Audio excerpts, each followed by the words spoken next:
Fa uns mesos em van donar l'oportunitat de treballar a TV3 i conèixer de ben a prop el món de la direcció d'art. Durant un any vaig passant per diferents programes que estan en emissió.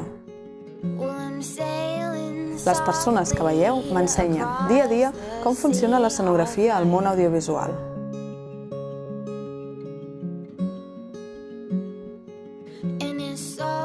Ara mateix estic col·laborant amb l'equip de la Riera.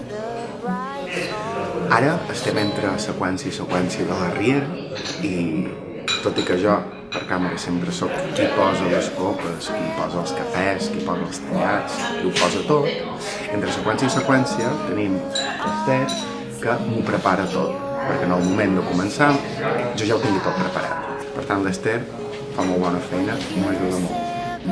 Esther, estic parlant de tu. El que us he ensenyat és tan sols un petit tas. Si, com jo, vols aprendre-ho i viure-ho de ben a prop, presenta't a la beca del Carnet Jove.